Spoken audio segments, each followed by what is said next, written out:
Di nuovo grazie a tutti, di nuovo benvenuto a tutti voi. La giornata di ieri credo sia stata proficua, abbiamo avuto un bel ritorno stampa, un bel ritorno sui social. Ringrazio tutti quelli che hanno condiviso i contenuti. Sui contenuti siamo particolarmente attenti, rispetto ad altri convegni abbiamo scelto di rendere disponibili tutti i contenuti, quindi tutti i nostri relatori ci fanno la cortesia di condividere i loro contenuti, per cui troverete poi nelle sezioni specifiche del sito di GEASAR tutto ciò che state vedendo oggi, ma poi potrete sul canale YouTube dedicato Sardinia Tourism Call to Action trovare la versione integrale delle registrazioni. Vi invitiamo naturalmente a essere anche voi collaborativi, quindi a condividere suggerimenti, opinioni, anche polemiche se volete, insomma. Crediamo che il percorso è talmente lungo che ci sia spazio un po' per tutto. Vorrei ricordare solo due cose. Intanto le parole chiave che ha richiamato ieri Joseph, ma che ha richiamato anche Cristina Galgano. Ascoltare di più per cercare di capire. Vedo che sia un po' la chiave di volta del tutto. Prima di dare il via ai lavori, vorrei ricordarvi che ancora avanti, scusami. Non è questo. No, volevo proiettare la slide del piano strategico dell'ENIT, perché vai un secondo sul desktop, perché si evidenzia molto bene che uno dei cluster, dei 9 cluster individuati dal piano strategico è relativo proprio ai borghi, quindi i tematismi che abbiamo individuato, non solo questo, ma anche quelli che verranno, non sono tematismi che abbiamo inventato io, Joseph o Barbara Argiolas, sono all'interno di un piano, diciamo, logico, studiato, ragionato di sviluppo del turismo, per cui perdonate un secondo. È una certa età come me, bisogna delle occhiali. Assolutamente sì. Eccolo qui. Questi sono i 9 cluster individuati nel piano strategico dell'anno scorso.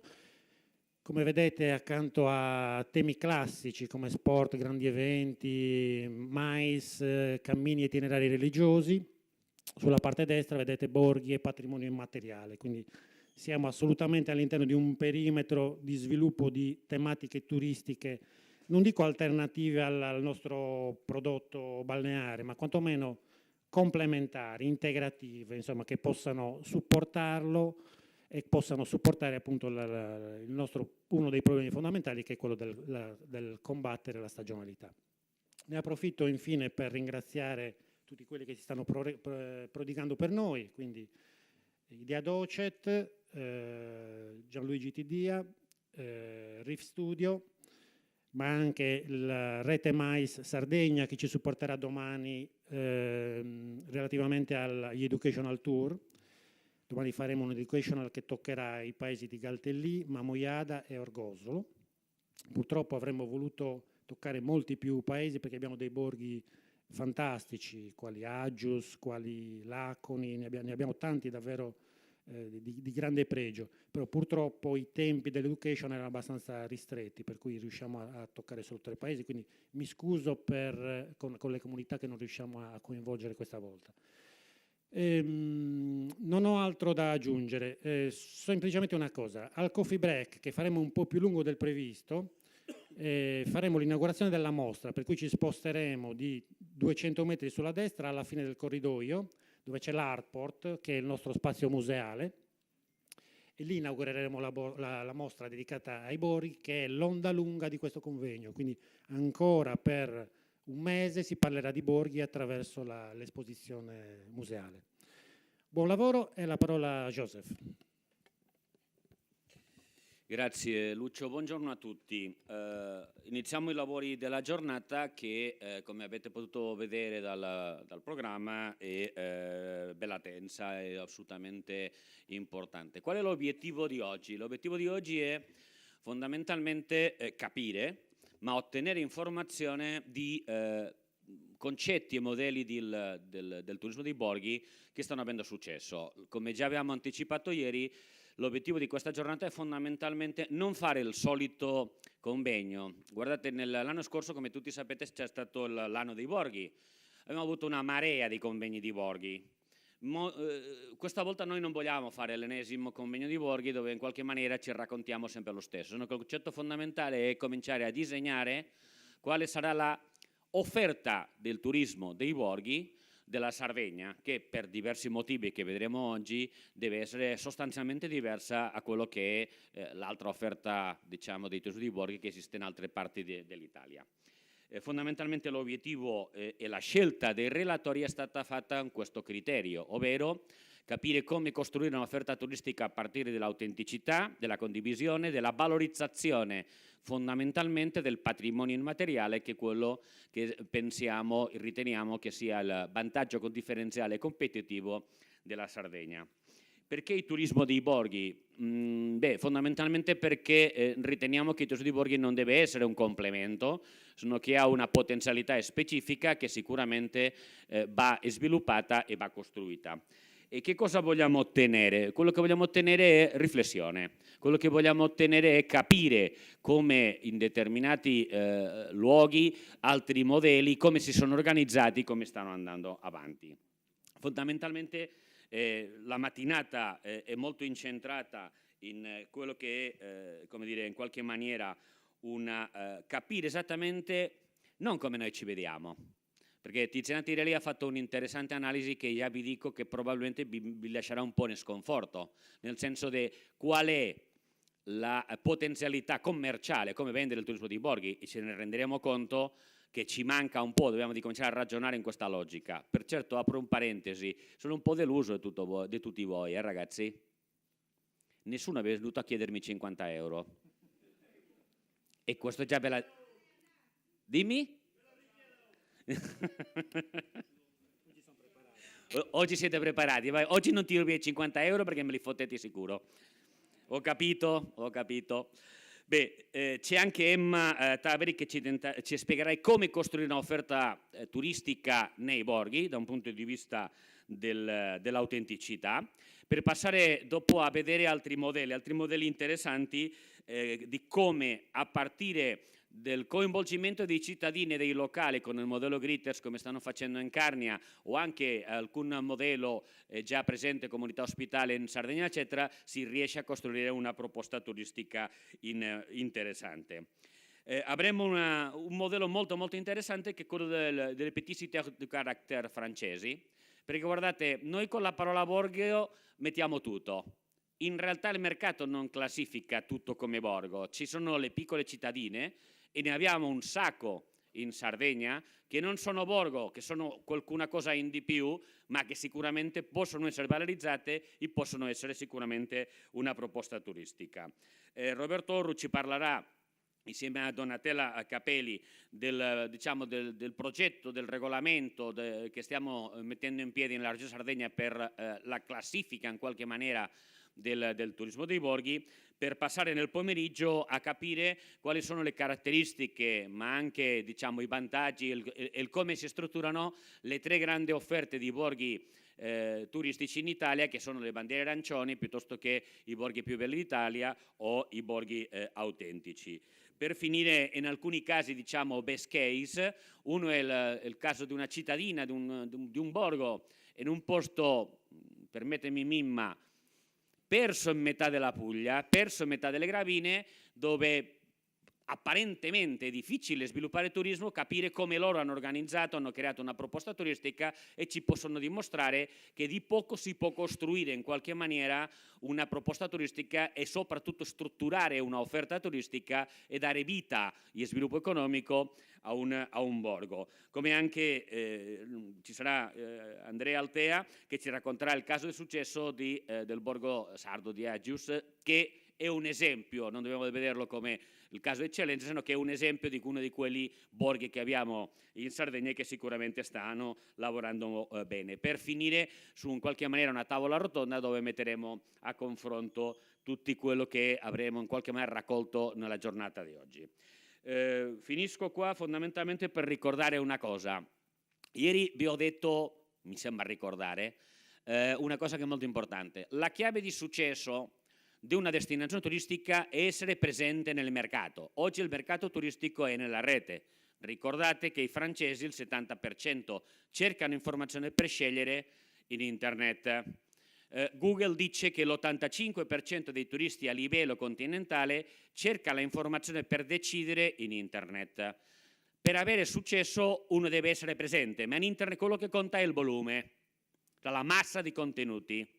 Bene, io vedo tanta gente qui dentro, mi chiedo se magari cominciate a condividere quello che sta succedendo, tweetate, mettete i vostri commenti in Facebook nella giornata per far sì che ci sia più massa di contenuti e la notorietà e la visibilità della Sardegna come destinazione turistica salga e sia un'opportunità per voi, ma soprattutto per prendere non i miei 50 euro, sono i 50 euro dei clienti.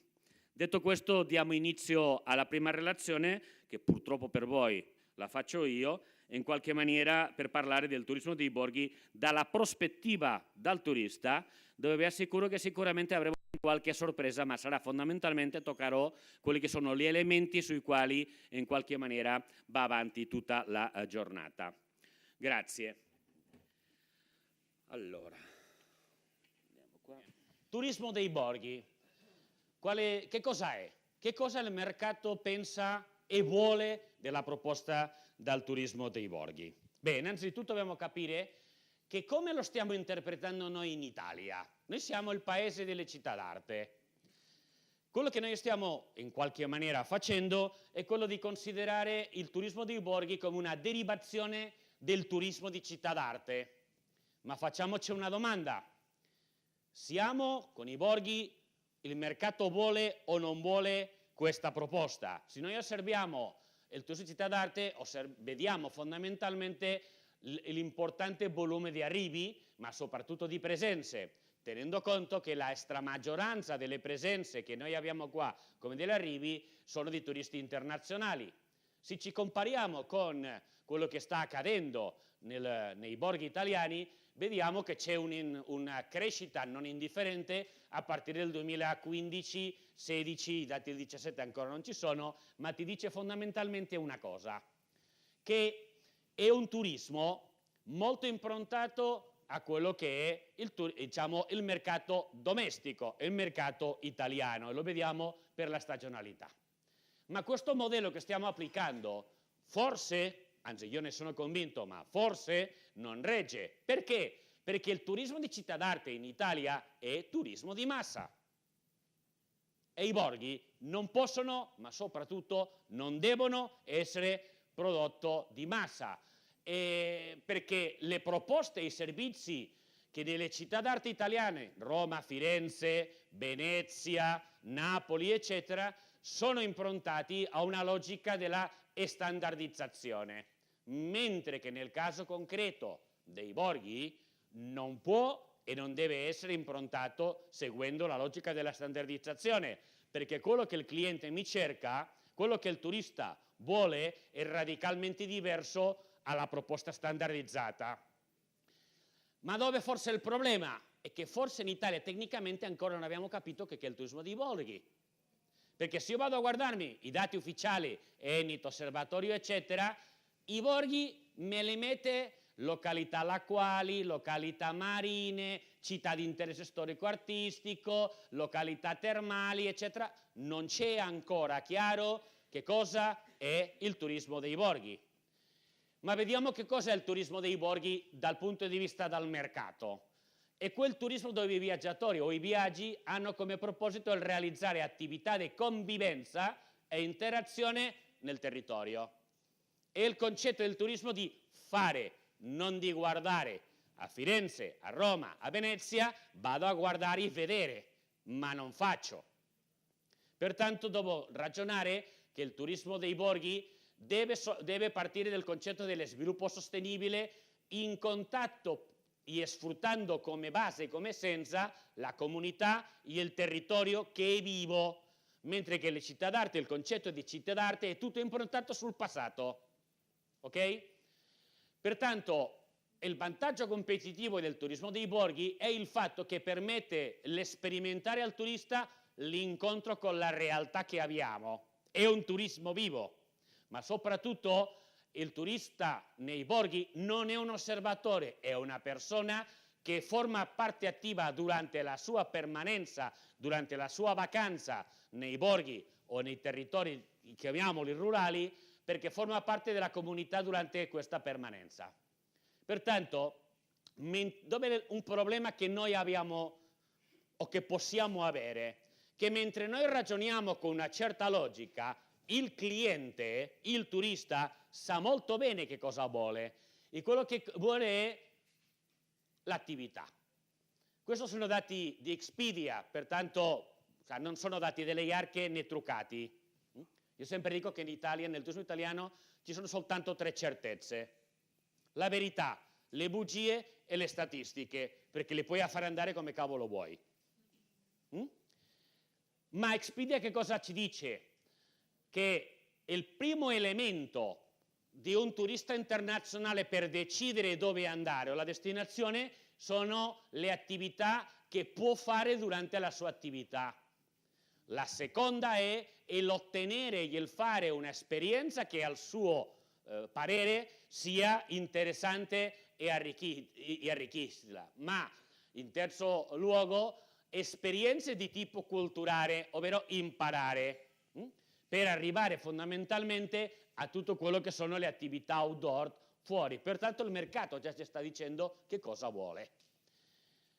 E che cosa domanda il turista? Il turista nei borghi domanda atmosfera, autenticità, contatto con la realtà, ma anche vita. Ma soprattutto è un turista che vuole capire, che vuole stare, che vuole vedere, che vuole sentire. La parola chiave nel turismo di borgo è feeling, sentire, ma soprattutto ama le tradizioni.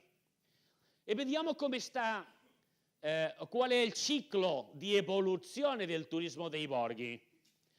Partiamo dal concetto del borgo a scoperta, ovvero all'inizio, quando i turisti non sai bene perché ti arrivano. Ma stiamo parlando di un turismo dei borghi fatto fondamentalmente dai locali.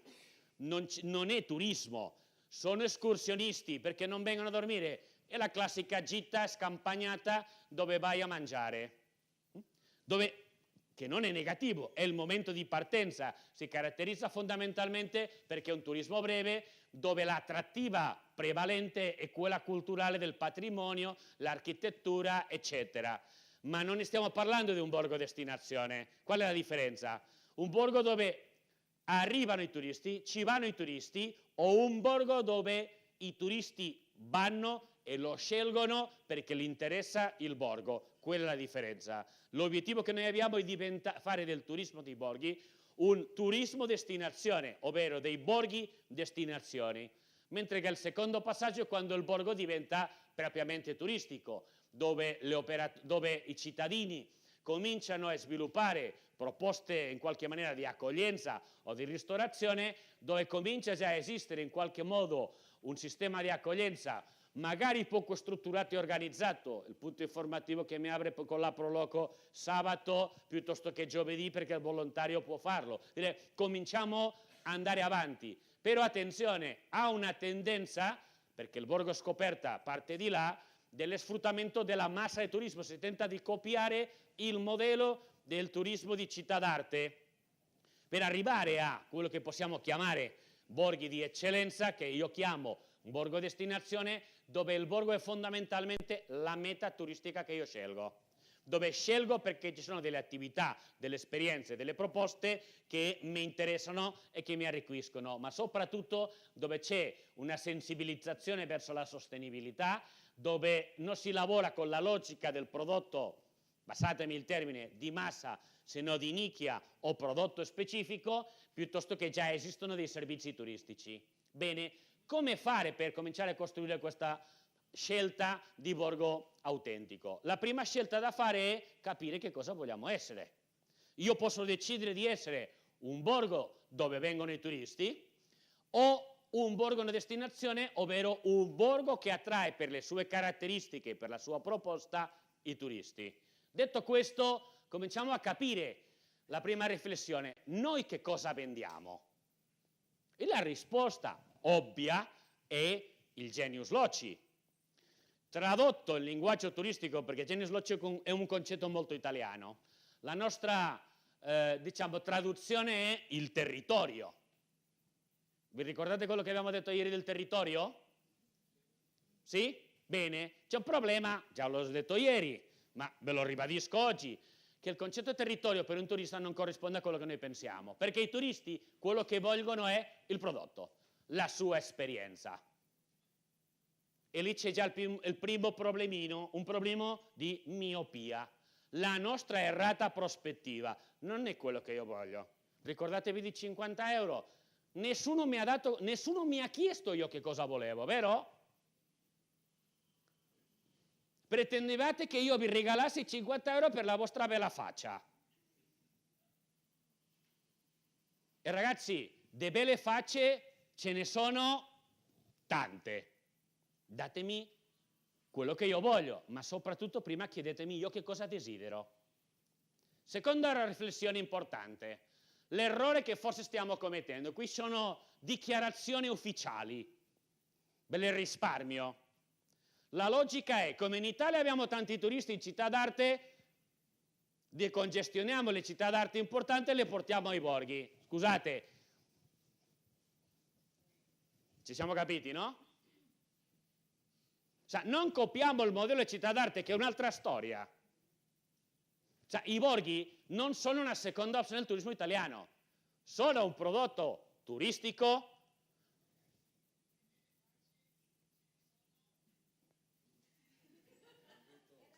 Signora, mi ha registrato, lei è la prova evidente a mia moglie di che sono qua. Posso utilizzare la sua... Bravissima signora, no, più che nulla perché mia moglie fa l'avvocato di divorzista, pertanto, cioè, dove vai sicuro che sei lì, quelle robe, allora lei mi servirà come prova, bene, ok. Allora signori, partiamo da una premessa, noi vogliamo che i borghi non siano un'alternativa né al turismo balneare, non siano un complemento, sino che siano una proposta specifica del turismo sardo. Pertanto dobbiamo partire da un concetto fondamentale se vogliamo costruire questa offerta, che fino a ieri eravamo noi offerta a determinare la proposta e il cliente doveva adeguarsi a noi, eravamo noi a decidere il che e il come. Vi ricordate quando ti chiamava qualcuno la settimana prima di Ferragosto e diceva no, vorrei stare 3 giorni? No, ci stai i giorni che decido io. Vi ricordate quei belli tempi del turismo? Eravamo noi a decidere. Oggi non è più così. È il turista che decide e sceglie l'offerta che lui vuole e che è propedeutica ai suoi propri interessi. E perché succede tutto questo? Perché è cambiato il modello e il paradigma del turismo. Perché fino a più o meno gli anni 2000 funzionava ancora il cosiddetto turismo di destinazione, dove la gente andava al territorio a vedere il concetto classico di città d'arte. Peccato che a partire degli anni 2000 cambia il modello, mi cambia il turista non vuole vedere, il turista vuole fare, nasce il concetto del turismo motivazionale per arrivare a oggi dove la parola di ordine è il vivere, pertanto siamo davanti al turismo esperienziale. E vediamo come noi stiamo lavorando. Noi stiamo lavorando, qui ci sono 3 esempi, va bene? Che cosa noi vendiamo? Noi quello che vendiamo è, scusatemi il termine, roba pesante. Vendiamo pietre. Mentre che se io vado a guardarmi cosa fanno i miei competitor internazionali, trovo, prima erano 3 modelli di 3 borghi diversi presi assolutamente a caso. Nessuno sardo, state tranquilli, ok? Qui vedo che cosa mi fanno i miei competitor e vedo che per esempio alcuni competitor in Spagna quello che mi vendono è una proposta che si chiama il bacio. Vieni a baciarti al mio borgo. Vedo che altri borghi marinari mi stanno vendendo le proposte specifiche che mi fanno sul territorio, ma per esempio vediamo che loro mi iniziano con cosa fare, non cosa vedere.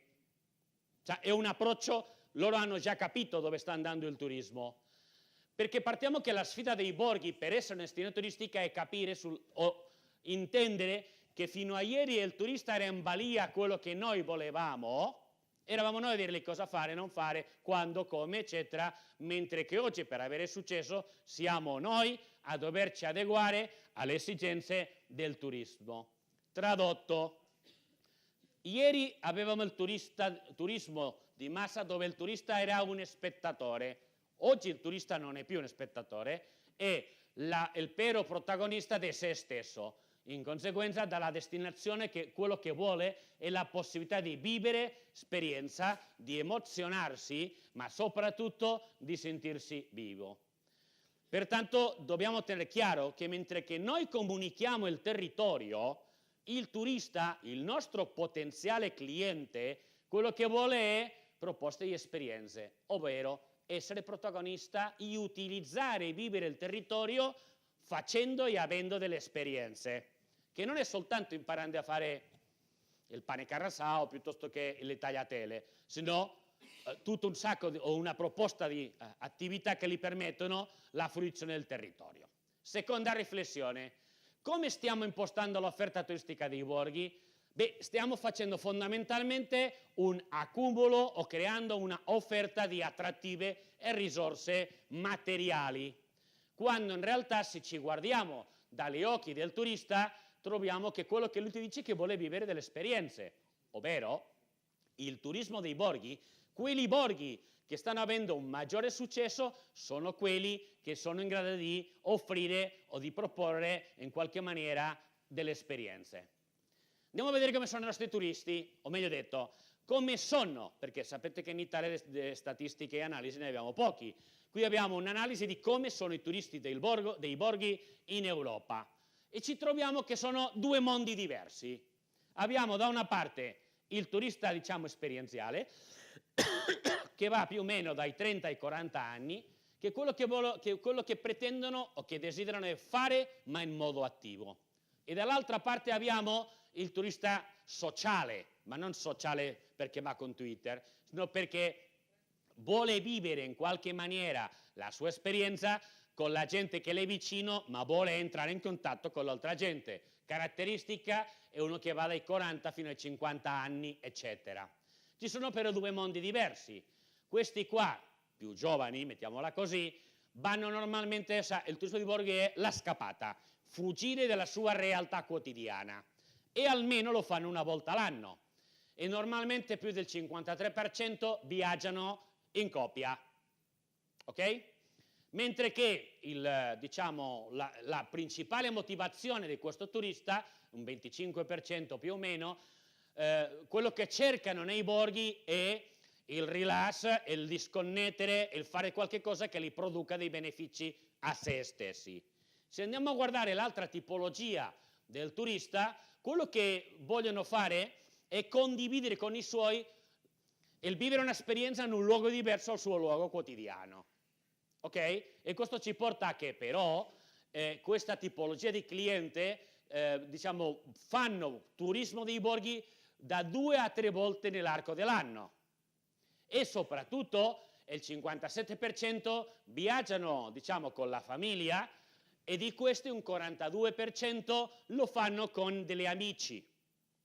Per arrivare a un elemento interessante che la motivazione, mentre che prima era il sconnettere, il scollegare, il relax, eccetera, nel 53% delle motivazioni di questi turisti, quello che cercano è stare assieme con gli amici, con la famiglia, facendo delle attività, ma anche godendo di una proposta, di un territorio diversa da quello che è la sua. Bene, questo è il modello o le grandi tipologie dei turisti di borghi internazionali. Se continuiamo a riflettere dobbiamo domandarci se la nostra offerta corrisponde a quello che il mercato sta domandando, che ragazzi è la base del successo, avere un prodotto che corrisponda a quello che il mercato vuole. Lo fa anche la Coca-Cola. Figuriamoci con la potenza di fuoco e i miliardi che la Coca-Cola investe in pubblicità. Si sono inventati la Coca-Cola Zero, perché? Lo sapete? Dimmi? Siamo tutti a dieta, vero? Ma scusi, c'era la Coca-Cola Light. Sai il perché? Perché la Coca-Cola Zero è una Coca-Cola fatta specificamente per i maschi, perché la Light i maschi non la bevevano. E se lei mi va a guardare, ragazzi, il mondo è così. Ma guardi che non è stata un'americana, l'hanno inventata in Europa, perché loro sono accorto che vendevano meno Coca-Cola e che con la Coca-Cola Light non andavano perché i maschi non bevevano la Light. E hanno fatto la bottiglia che, se osservate, ha dei colori prettamente maschili, nero, grigio e rosso.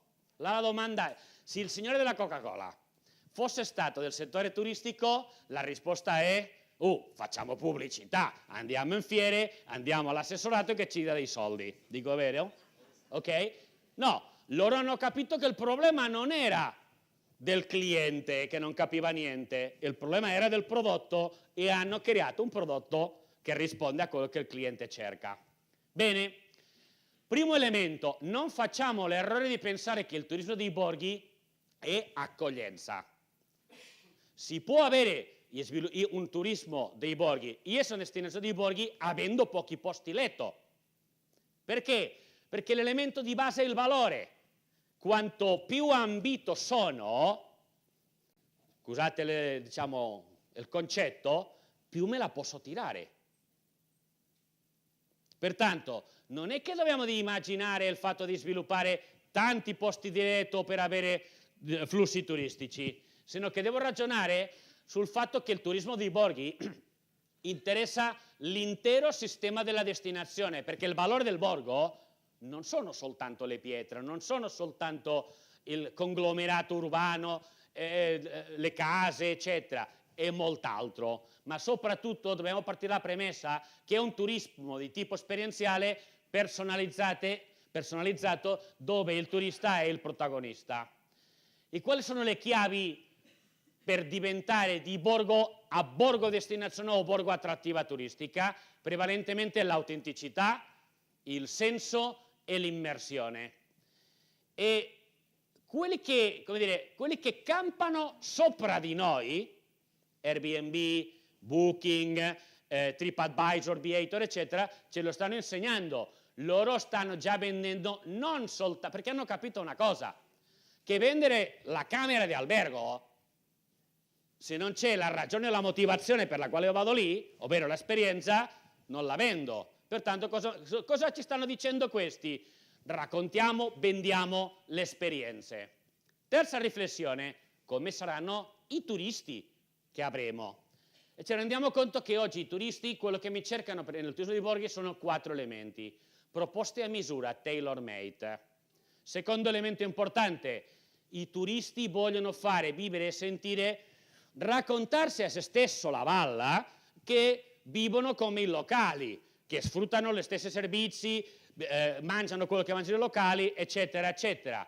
Ma soprattutto la cooperazione, ovvero il turista vuole entrare in contatto con i locali, conoscere quello che è fuori dai percorsi turistici. Quante volte siamo andati noi facendo il turista in albergo e andiamo alla recepzione a chiedere: scusi, mi consiglia un ristorante che non sia per turisti? Dove va lei a mangiare?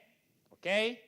Cioè, il turista è un turista, ma non vuole sentirsi come turista, ma soprattutto dobbiamo ragionare sulla logica del social media, perché i turisti oggi vogliono dire a tutti, i suoi amici, dove sono, cosa fanno, viviamo in un mondo di esibizionismo sociale. E come sarà il turismo che avremo in Italia, che già abbiamo, ma che avremo? Fondamentalmente questo è importante, lo dico a chi lavora nel turismo di borghi, di prendere nota mentale di questo. Avremo il turista, il single, ok?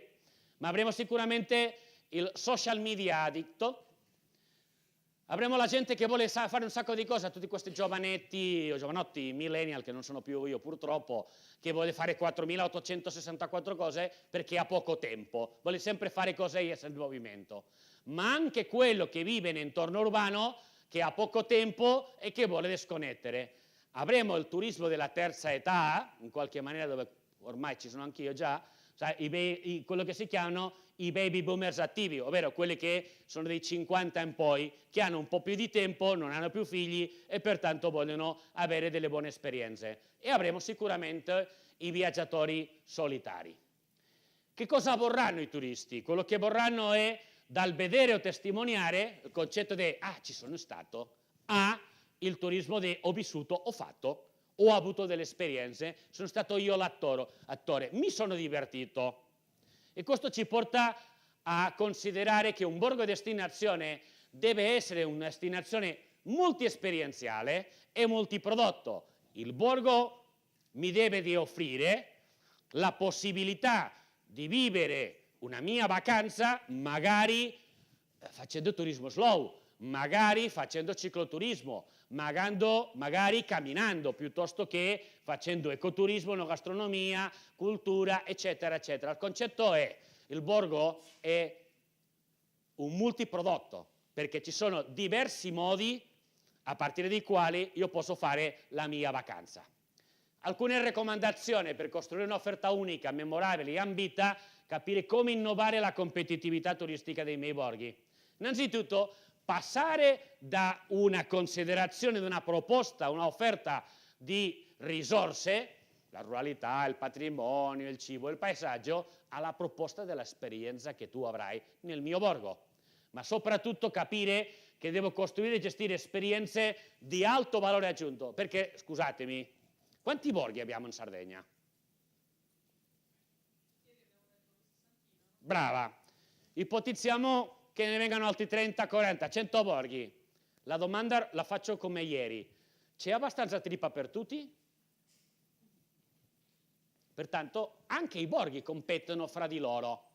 Pertanto devo di costruire una proposta mettendo a valore la mia differenza da un altro borgo, non perché io sia meglio o peggio, perché devo attirare l'attenzione del mio potenziale cliente.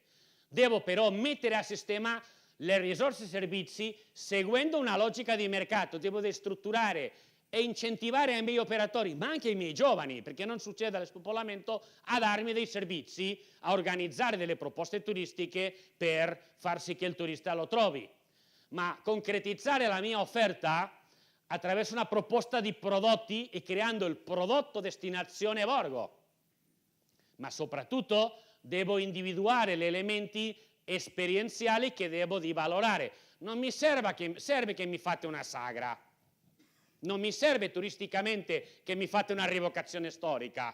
Quello che mi serve è che magari me ne fate 4, 5, 6, 7 in modo di poter ragionare e offrire una proposta continuativa.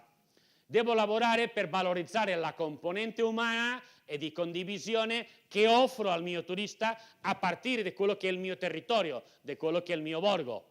Devo di basarmi su messaggi e contenuti concreti, devo di comunicare non il borgo, sino quello che è il borgo, soprattutto la ragione per la quale tu, turista, devi di scegliere il mio borgo. Non mi serve il nome del borgo, mi serve comunicare il perché, caro turista, tu devi di scegliere l'esperienza nel mio borgo. Devo di fornire una ragione, una reason why, perché il turista mi preferisca a me, perché il turista ha un valore molto importante per se stesso, che è il tempo. E noi in Sardegna abbiamo un problema grave, difficile, che mentre io in Torino mi posso alzare il sabato mattina, c'è un bel tempo, le dico a mia moglie, carico in macchina, moglie, magari la suocera, e il cane, e mi faccio 350 km per andare a vedere un borgo e mangiare, un salame, qui è diverso. Qui mi devo prendere un aereo e affittarmi la macchina e i costi mi salgono. Pertanto datemi delle ragioni forti del perché devo di scegliere la Sardegna. Mi seguite? Sì o no? Vi piace? No, lo so. Devo strutturare il sistema turistico per organizzare le esperienze, ma per sviluppare un borgo destinazione, un borgo attrattivo, un borgo che fa che un turista italiano o internazionale dica sì, mi interessa, devo lavorare con la logica di sistema, lo quale vuol dire che devo di avere un'idea. Chi sono, ma non dal mio punto di vista, chi sono a partire di che cosa il turista intende che io sono. Devo di avere un'organizzazione, una visione dove voglio arrivare, devo essere un motore, Il motore in questo caso ce lo insegnano i colleghi, come vedremo più tardi, internazionali, ma anche italiani e locali, deve essere l'amministrazione locale, quella che deve avere la visione e deve in qualche maniera di mettere la benzina e spingere perché gli operatori, perché il territorio reagisca. Devo avere un'organizzazione, un sistema turistico e di accoglienza, ma devo essere operativo. Non posso aspettare che i turisti arrivino, devo fare in modo che i turisti sappiano che io esisto. Pertanto le funzioni che in qualche maniera un borgo destinazione deve avere devono essere in qualche maniera, questa visione deve esistere dentro del comune, dobbiamo decidere che il turismo è non un ripiego, sino che può essere un'opportunità di sviluppo economico. E per finire, perché devo fare un'esperienza? Perché il turismo di un borgo destinazione consiste in identificare l'unicità e la particolarità di un'area, di un territorio, insomma, di un borgo, organizzarla, farla toccabile, tangibilizzarla, farla in qualche maniera, come dire, è sfruttabile per poterla proporre al mercato in modo che sia percepita come specifica, unica, sia vero o non sia vero, non importa, ma che sia specifica e concreta di ogni destinazione. Ma per tutto questo un'ultima raccomandazione: è fondamentale metterci nelle scarpe dei turisti, perché lui non si metterà nelle vostre. Capito? Bene, vi ringrazio e proseguiamo. Tourism Call to Action, 7 incontri formativi per la crescita turistica della destinazione Sardegna. Iscriviti su www.aeroportodiolbia.it.